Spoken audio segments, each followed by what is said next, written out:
वैसे समझ लो तो उतारना। चलो देखो, तो पिछले कक्षा में ट्रांसलेशन पढ़ ही चुके होगे, पढ़ाए थे एक बार, ख़त्म कर चुके हैं। तो टेंस के बारे में पता होगा, थोड़ा वो जानते होगे, थोड़ा हम पूछ लेते हैं। देखो पहले बता देते हैं कितने यहाँ पर होता क्या है, बस शॉर्टकट बता देते हैं। जो ट्रांसलेशन पढ़ते हैं उसे एक्टिव वॉइस कहते हैं। एक्टिव वॉइस मतलब जिसमें सब्जेक्ट पहले रहे, उसके बाद वर्ब, फिर ऑब्जेक्ट हो। और पैसिव वॉइस में क्या होता है, ऑब्जेक्ट पहले रहे और सब्जेक्ट लास्ट में। ठीक है, ये पैसिव वॉइस लिखा गया है 3 एग्जाम्पल, 3 टाइप का बनता है पैसिव वॉइस। और ये तुम्हारा एक्टिव वॉइस है। एक्टिव वॉइस मतलब जो टेंस पढ़ते हो, ठीक है। और 8 टेंस का पैसिव वॉइस बनता है, present indefinite, past indefinite, future indefinite, उसके बाद present continuous, past continuous, future continuous नहीं बनता। फिर प्रेजेंट परफेक्ट, पास्ट परफेक्ट और बस हो गया। ठीक, इंडेफिनिट में तीनों का, कंटिन्यूअस से प्रेजेंट और पास्ट का, और परफेक्ट में तीनों का। 3 परफेक्ट का, 3 तो वो लिखवा देंगे भाई, 3 परफेक्ट का, 3 इंडेफिनिट का, 6 हो गया, और 2 कंटिन्यूअस का, 6 2 8। अब क्यों नहीं बनता 4 को, उसका बता देंगे भाई। जब पहले यहाँ समझ लो एक्टिव वॉइस क्या होता है। तो एक्टिव वॉइस में जैसे लिखा है यहाँ पे, आई टीच इंग्लिश, ठीक है, मैं इंग्लिश पढ़ाता हूँ। ठीक है, तो यहाँ पर आई क्या होगा, सब्जेक्ट, टीच हो गया वर्ब, इंग्लिश हो गया क्या, ऑब्जेक्ट। ठीक है, अब यहाँ तो क्या है, ये अलग अलग सेंटेंस लिखे, जैसे यहाँ वर्ब की फर्स्ट फॉर्म है, ये प्रेजेंट इंडेफिनिट टेंस है, यहाँ पे वर्ब की सेकंड फॉर्म है, यहाँ क्या है, वर्ब की सेकंड फॉर्म है, ये पास्ट टेंस है। क्या हुआ, चलो जान लो।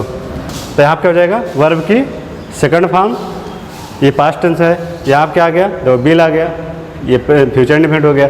एक्टिव वॉइस में तो अलग अलग वर्ब फॉर्म आ सकता है, लेकिन पैसिव वॉइस जब बनाओगे हमेशा थर्ड फॉर्म है। देखो रिटेन, किल्ड, डिक्लेयर्ड, हाँ वर्ब की थर्ड फॉर्म याद रहेगी तभी पैसिव वॉइस कर पाओगे। हाँ सरल नहीं जरूरी है कि ईडी ही लगेगा। देखो यहाँ पे ईएन लग गया है, इसमें ईडी लगा है, इसमें ईडी लगा है। तो 3 प्रकार से होता है। एक वर्ब फॉर्म होता है जिसका फर्स्ट सेकंड तीनों सेम होता है। एक में क्या होता है, फर्स्ट वाले में सिर्फ ईडी जोड़ दो, सेकंड और थर्ड बन जाता है। एक में क्या होता है, और एक इस प्रकार का होता है, फर्स्ट सेकंड थर्ड तीनों चेंज जाता है। ठीक, जैसे राइट रोड रिटेन। ठीक, तो ये 3 प्रकार का होता है। तो यहाँ पे सब्जेक्ट जिसमें पहले रहेगा वर्ब, फिर ऑब्जेक्ट उसे हम कहेंगे एक्टिव वॉइस। तो यहाँ हो गया आई टीच इंग्लिश, मैं इंग्लिश पढ़ाता हूँ। मतलब यहाँ पे हो क्या रहा है कि तो सब्जेक्ट के द्वारा किया जा रहा है क्या, कार, डज माने किया जा रहा है, मतलब करता जो काम किया जा रहा है। और किस पे किया जा रहा है, आन माने पर, ऑब्जेक्ट पर। मतलब सब्जेक्ट के द्वारा जो कार्य किया जा रहा है किस पे, ऑब्जेक्ट पर किया जा रहा है। लेकिन इसमें क्या होता है, इसमें उल्टा होता है पैसे में। ठीक है, तो यहाँ क्या होता है, मैं इंग्लिश पढ़ाता हूँ। तो इंग्लिश कौन पढ़ाता है, मैं क्या पढ़ाता हूँ, इंग्लिश, तो मैं इंग्लिश पढ़ाता हूँ। ठीक है, उसके बाद यहाँ पे आई रोट द बुक। अगर किसी ने बुक लिखी है तो क्या बोलेगा कि मैंने किताब लिखी। ठीक है, लिखी यहाँ पर पास्ट टेंस है तो लिखी हो जाएगा। यू विल हेल्प हर, तुमने उसकी सहायता की होगी। यहाँ क्या है, फ्यूचर है, गागी किया जाए लास्ट में। स्टूडेंट्स मेक नोट्स, ये कौन सा है, make verb first form, present tense है। स्टूडेंट मतलब विद्यार्थियों ने नोट्स बनाया। ठीक है, या बनाते हैं, स्टूडेंट्स नोट्स बनाते हैं, मेक हो जाएगा।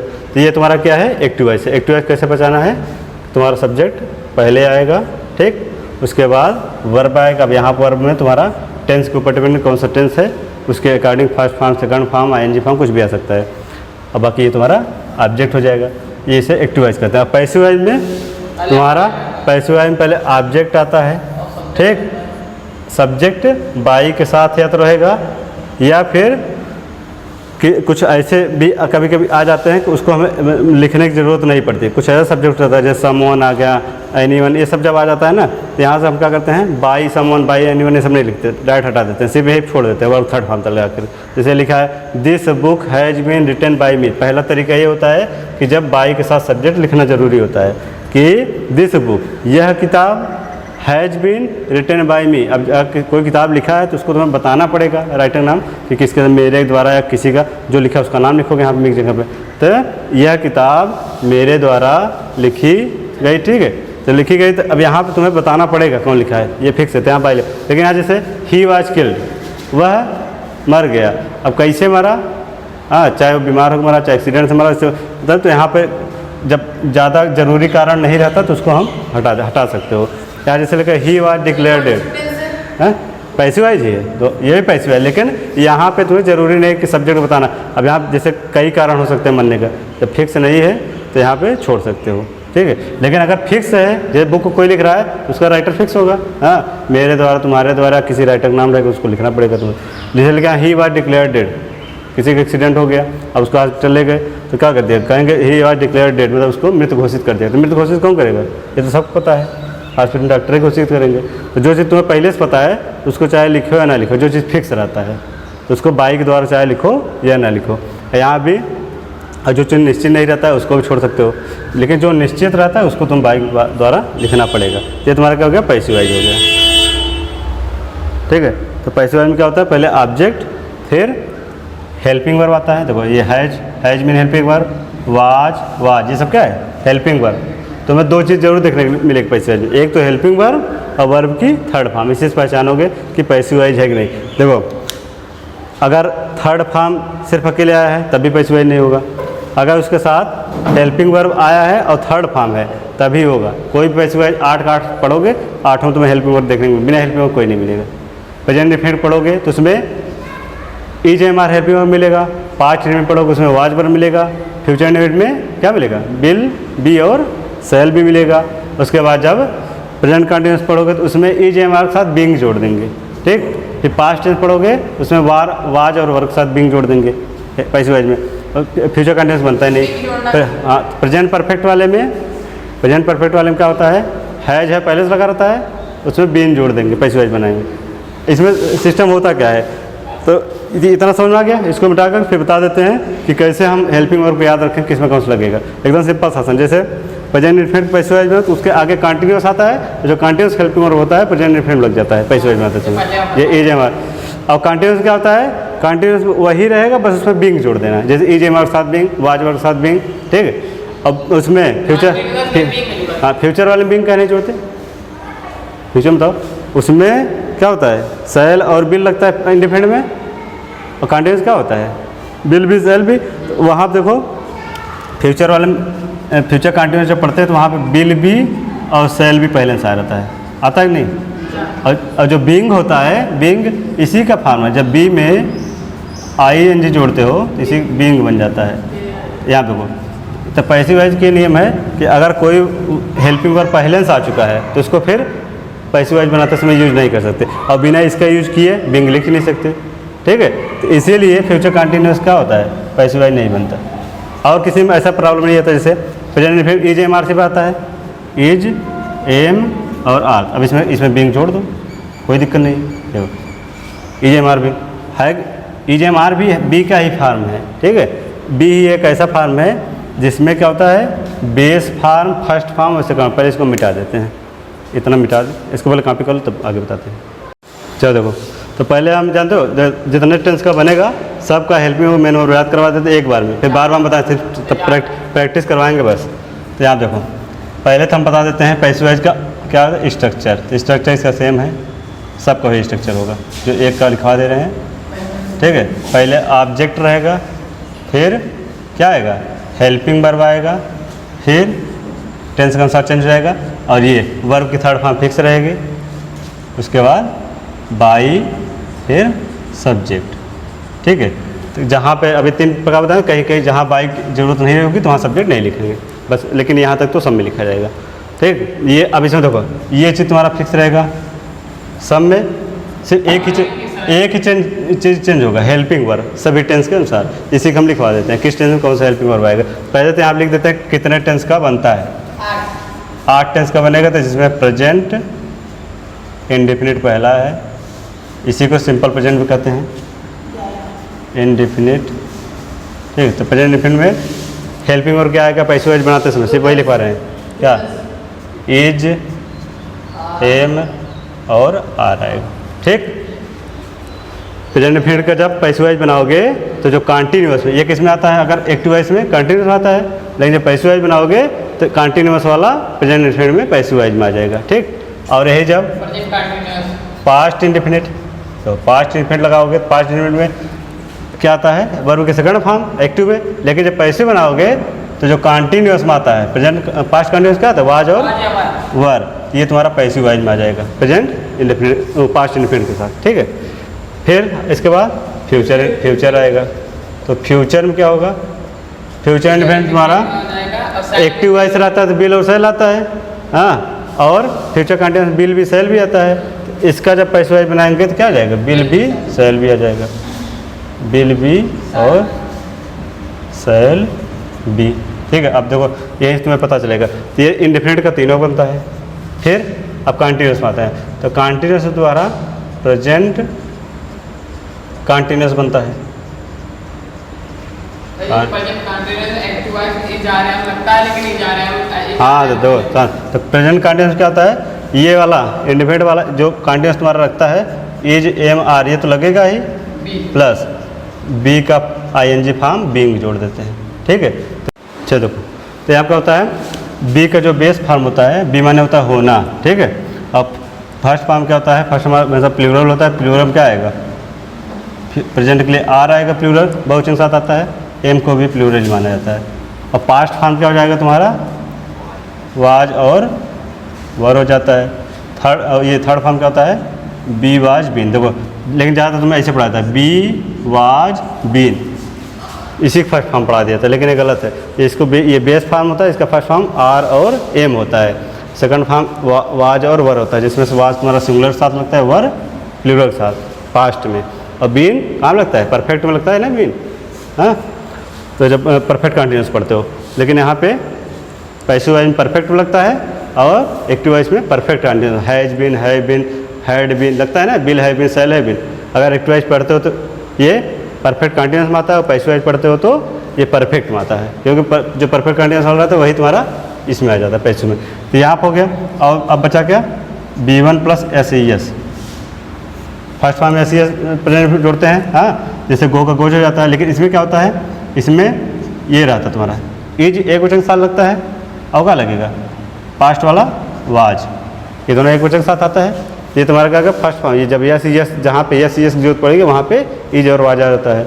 अब बचा क्या, ING form, B1 plus ING, B1 plus ING में क्या, जो बेस फॉर्म रहता है उसी में ING हमेशा जुड़ता है। बेस फॉर्म क्या है इसका, B, इसमें ING जोड़ दोगे तो क्या हो जाएगा, यही हो जाता है तुम्हारा बीइंग। ये हम इसलिए बता रहे हैं क्योंकि इससे तुम्हारा भी क्लियर होगा क्यों इसका फ्यूचर कंटिन्यूस क्यों नहीं बनता। तो यहाँ देखो ING फॉर्म इसका बीइंग हो गया, बी में ING जोड़े इसके बेस फॉर्म में, तभी बीइंग बना। तो अब यहाँ देखो, इसीलिए जब प्रेजेंट कंटिन्यूस में इज एम आर लगता है तो इसमें हम क्या जोड़ देते हैं, बीइंग, क्योंकि ING फॉर्म इसका बीइंग होता है, ठीक है, इसलिए यहाँ बीइंग नहीं जोड़। तो इज एम आर किस में लगता है, कंटिन्यूस में, तो इसमें ये भी ING वाला क्या है, कंटिन्यूस। जब हम कंटिन्यूस का बनाते हैं पैसिव वाइज, इसीलिए क्या करते हैं, इज एम आर तो इसमें पहले से लगता है, तब कुछ एक्स्ट्रा हम जोड़ेंगे तभी तुम्हारा काम चलेगा। कुछ एक्स्ट्रा के लिए क्या करते हैं, इसमें बीइंग जोड़ दिया जाता है। तो इसीलिए अब जब पास्ट का पढ़ोगे तो पास्ट कंटिन्यूस का सेम वही रहेगा।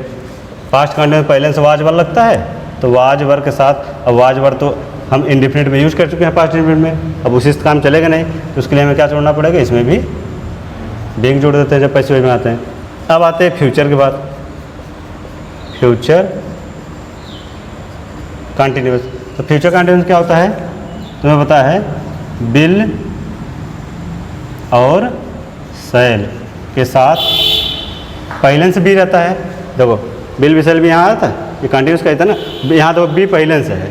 अब बी पहले से कहाँ जोड़ोगे इसमें, कहाँ इसमें सिर्फ ING जोड़ छोड़ दो ऐसे, बिल बी और सेल बी, क्योंकि यहाँ पे बी का फॉर्म पहले से आ गया, तो कुछ एक्स्ट्रा आप यहाँ का जोड़ोगे।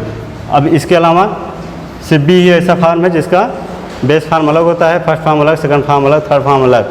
बाकी ज़्यादातर जितने फॉर्म होते हैं उसका बेस फॉर्म और फर्स्ट फॉर्म सेम होता है। जैसे गो, बेस फॉर्म उसका गो है और फर्स्ट फॉर्म भी गो है।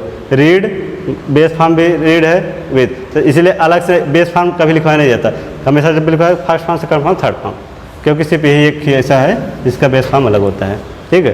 तो इसमें तुम्हारा फर्स्ट फॉर्म अलग, सेकंड फॉर्म अलग, थर्ड फॉर्म अलग, SES अलग, ING अलग, बाकी सबका फर्स्ट फॉर्म सेम होता है, इसे अलग से लिखाना है। तब यहाँ क्या हो जाएगा, यहाँ बी पहले से आ रहा है, इसलिए क्या होगा, क्या होगा, इसमें पहले से बी हमारा जुड़ा है, इसलिए इसका पैसिव वाइज नहीं बनेगा। अब आते हैं फ्यूचर ख़त्म, फिर आएंगे इसमें परफेक्ट में। तो प्रेजेंट परफेक्ट। प्रेजेंट परफेक्ट में क्या होता है? प्रेजेंट परफेक्ट में जब एक्टिव वॉइस हम बनाते हैं तो हमें पता है हैज और हैव लगता है किसमें? एक्टिव वॉइस में। और जब पैसिव वॉइस बनाएंगे तो क्या हो जाएगा? इसमें साथ में यही इसका थर्ड फॉर्म बीन का जोड़ देते हैं। यहाँ देखो आईएनजी फॉर्म कंटिन्यूस जुड़ रहा है और यहाँ पे इसका थर्ड फॉर्म परफेक्ट में, ठीक। इसलिए यहाँ से आ जाता है इसी बी वाले से ही। ऐसे ही पास्ट परफेक्ट जब बनाओगे तो पास्ट परफेक्ट क्या होता है? पास्ट परफेक्ट में हैड पहले से लगा रहता है, ठीक। उसमें क्या जोड़ देंगे? बीन जोड़ देते हैं। ये तुम्हारा हो गया पैसिव वॉइस का हेल्पिंग वर्ब। तो प्रेजेंट परफेक्ट का भी बन गया, पास्ट परफेक्ट का बन गया। तो 1 2 3 4 5 6 7 एक और बच्चा है। और एक किसका बनता है? फ्यूचर परफेक्ट का। फ्यूचर 8 हो गया। इसका नहीं ये देखो क्रॉस किए ना, फ्यूचर कंटिन्यूस नहीं बनता। अभी बताया ना क्यों? क्योंकि बी पहले से आ जाता था। बी पहले से आ गया तो इसी फॉर्म बी आईएनजी थोड़ी लिखेंगे। तो इसका नहीं बनाना। तो कहाँ हुआ देखो 1 2 3 4 5 6 7 नहीं हुआ ना। अब यहाँ फ्यूचर परफेक्ट लिखोगे। फ्यूचर परफेक्ट का भी बनता है। फ्यूचर परफेक्ट का लगता है कहाँ था पहले से? बिल है, बिल और सेल के साथ हैव आता है। हाँ, अब इसमें ये आता है। हाँ, कितने का जोड़ देंगे हम? बीन जोड़ देंगे, यही वाला, ठीक। ये हो गया तुम्हारा सबका हेल्पिंग वर्ब। कितने 8 का पैसिव वॉइस बनता है, 8 हेल्पिंग वर्ब लिखा दिए। अब इसको पहले कॉपी करो फिर आगे चलते हैं। तो ये देखो इसका क्यों नहीं बनता? परफेक्ट तक हो गया था। अब कहाँ चलते हैं? Present perfect. बताओ, पहले तुम लोग पूछते हैं तो फिर बताएंगे। प्रेजेंट परफेक्ट कंटिन्यूअस का क्यों नहीं बनता पैसिव वॉइस? बताओ, अभी बताए थे। Present perfect continuous, past perfect continuous, future perfect continuous. बताओ इन तीनों क्यों नहीं बनता? बताओ। जो फ्यूचर कंटिन्यूअस का कारण था वही इसका भी कारण है। हाँ, तो बताओ का कारण बताया था। कारण आप ये बताए थे जो लास्ट में अगर कंटिन्यूअस रहे तो उसका नहीं बनेगा। अच्छा, क्या प्रेजेंट कंटिन्यूअस पास्ट कंटिन्यूअस नहीं बनता? हमारे कहने का मतलब है present perfect continuous, past perfect continuous, future perfect. ये थोड़ा ही कारण है, पगले होगा। देखो यहाँ present perfect continuous, past perfect continuous इसलिए नहीं बनता क्योंकि इसका जो हेल्पिंग वर्ब हुआ था, हाँ, तुम परफेक्ट यूज कर लिए थे। अगर इसका जब कंटिन्यूअस एक्टिव वॉइस पढ़ते हो तो इसमें क्या आता था? हैज, हैव के साथ बीन आता था, यही आता था। अब ये तो पहले से एक्टिव वॉइस इसके आ चुका है तो पैसिव वॉइस का जोड़ोगे। हेल्पिंग वर्ब इसके लिए बचता ही नहीं, इसलिए इसका भी नहीं बनता, ठीक है। अब यही चीज़ इसमें भी होता है। इसमें हैड बीन पहले से रहता है, हैड बीन पहले से रहता है। तब इसमें हेल्पिंग वर्ब पैसिव वॉइस बनाओगे तो हेल्पिंग वर्ब लगाओ का, क्योंकि पैसिव वॉइस नियम का है। आगे वाला जो इंडिपेंडेंट बनाओगे तो कंटिन्यूस वाला हेल्पिंग वर्ब लग जाता है, कंटिन्यूस बनाओगे तो बीइंग जुड़ जाता है, और परफेक्ट वाले में परफेक्ट कंटिन्यूस लग जाता है। इसलिए परफेक्ट कंटिन्यूस तीनों के लिए कुछ बचता ही नहीं। और फ्यूचर कंटिन्यूस इसलिए नहीं बनता क्योंकि उसमें बी का फॉर्म पहले से रहता है, इसलिए उसमें नहीं लगता। तो यहाँ भी इसका क्या हो जाएगा? Will have been, will have been और सेल हैव बीन। अब ये पहले से आ गया। अब बताओ बी का फॉर्म देखो इसमें पहले दिख रहा है, बीन बीन बीन, ठीक। तो जहाँ पे तुम्हें बी का फॉर्म पहले से आया रहेगा जिस टेंस में, ऐसा सीधा आएगा। जिस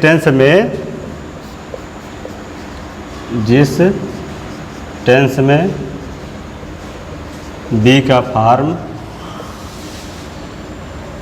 ठीक है, फॉर्म पहले से उपस्थित हो, पहले से उपस्थित हो, उसका पैसिव वॉइस नहीं बनता, उसका पैसिव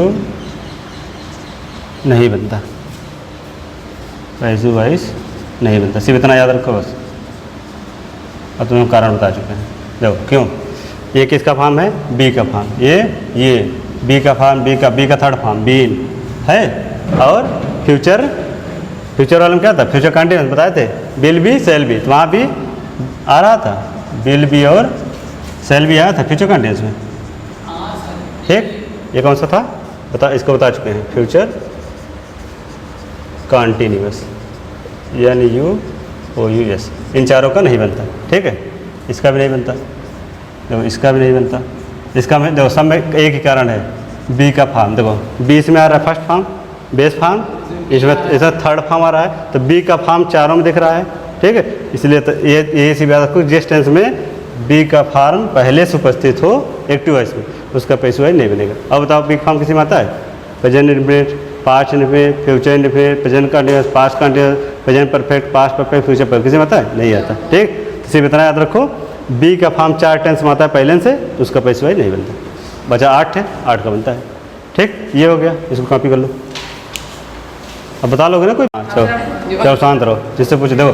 तो पहला क्या है? प्रेजेंट इंडेफिनिट का पैसिव वॉइस। इसका एक्टिव का होता है सब्जेक्ट, फिर वर्ब फर्स्ट फॉर्म लगता है, इसमें ऑब्जेक्ट लगता है, वो टेंस में पढ़ाया जाएगा डिटेल में। फिर इसमें क्या करके पैसिव वॉइस बनाएंगे, तो ऑब्जेक्ट इधर चला आएगा। अभी बता चुके थे कि पीछे वाले में कि इज एम आर लगेगा हेल्पिंग वर्ब, वर्ब की थर्ड फॉर्म हमेशा आएगी, फिर बाई के साथ सब्जेक्ट। अब याद देखो 10 सेंटेंस लिखा है, जिसमें से 5 सेंटेंस हम अभी करवा दे रहे हैं। 5 सेंटेंस क्या करना है? सॉल्व करके वीडियो में कमेंट कर दोगे। अब यहाँ देखो, आई टीच इंग्लिश। आई क्या है यहाँ पे? सब्जेक्ट। इंग्लिश क्या है? ऑब्जेक्ट है। इंग्लिश को लाओ इधर, ये हो गया हमारा। इधर देखो इंग्लिश, एक बता दे रहे हैं ना इंग्लिश। अब यहाँ पे इंग्लिश, इंग्लिश एक वचन है बहुवचन? एक वचन, बहुवचन है। बहुवचन है, मतलब आई साथ आई लगता है। यहाँ आई कहाँ है? वो आई सब्जेक्ट है, यहाँ इंग्लिश का हम बात कर रहे हैं, दिमाग खराब है, ठीक है। तो इंग्लिश क्या है? एक वचन, इसके साथ क्या? इज लगेगा। English is. टीच का, टीच का थर्ड फॉर्म टाट, TAUGHT, टाट हो गया। अब फिर क्या लगाएंगे? देखो बाई, बाई फिर क्या हो जाएगा? आई का क्या होता है? मी होता है। ये चीज़ हम किस में, जब बेसिक कॉन्सेप्ट आप पार्ट्स ऑफ स्पीच बताए थे, उसमें प्रोनाउन पढ़ाए तो उसमें बताए थे। आई मी में चेंज होता है, सी का हिम, सी का हर, ही का हिम, दे का देम, इट का इट, और यू का यू, वी का अस, बस। ये और तो अपना के लिए लेता है, पॉजिटिव कैसे है? यहाँ सब्जेक्ट और ऑब्जेक्ट का। आई का मी, ही का हिम, सी का हर, इट का इट, दे का देम, वी का अस, यू का यू। इसको हम लिखा चुके, दोबारा नहीं लिखाएंगे। इसको देखने के लिए पार्ट्स ऑफ स्पीच का वीडियो जाके देख लेना, ठीक है। तो यहाँ देखो, आई राइट बुक्स। अब इसका बताओ, चलो बताओ, अब से तुम बताओ इसका क्या होगा, कब बनाए बताओ। हाँ हाँ बताओ, कब बनाए? Books is written by me. Books is written by me, गलत। बैठ, तुम बताओ। Books are, books are written by me, me, ये होगा ना? सही है। यहाँ देखो पहले, बुक्स प्लूरल हो गया ना, प्लूरल हो गया तो आर लगेगा, इज लगेगा। अगर बुक होता तब इज लगता। चलो यहाँ पे इसका बताओ क्या होगा, तुम लोग कौन बताएगा? All are helped by her, ठीक। चलो अब ये चौथा वाला, चौथा आपसे तुम बताओ। हाँ बताओ, आपसे बता दो। सी इज स्टूड्स नहीं तो अंडरस्टूड होता है। स्टैंड स्टूड होता है इसका थर्ड फॉर्म, ठीक है। अंडर स्टूड हो जाता है, STOOD, अंडरस्टूड थर्ड फॉर्म होता है। सी इज अंडरस्टूड बाई प्रशांत, नाम का तो ना वही रहता है, इसमें कोई चिन्ह नहीं होता। प्रशांत। चलो अंकित तुम बताओ, पूछो। मैसेज लिखा नहीं, मैसेजेज लिखा है। हाँ हाँ, messages are send by, send send, ठीक है। तो मैसेजेज आर सेंड का थर्ड फॉर्म होता है सेंड बाई, क्या हो जाएगा? दूसरे देश की मुद्रा। कहाँ? सेंड का मतलब होता है वो CENT होता है जो ये सेंड माने भेजना होता है, और ये सेंट होता है वो मुद्रा जो बात कर रहे हैं, उसकी स्पेलिंग अलग होती है, ठीक। 5 करवा दिए हैं, अब 5 सेंटेंस करके अपने से वीडियो में कमेंट करना है।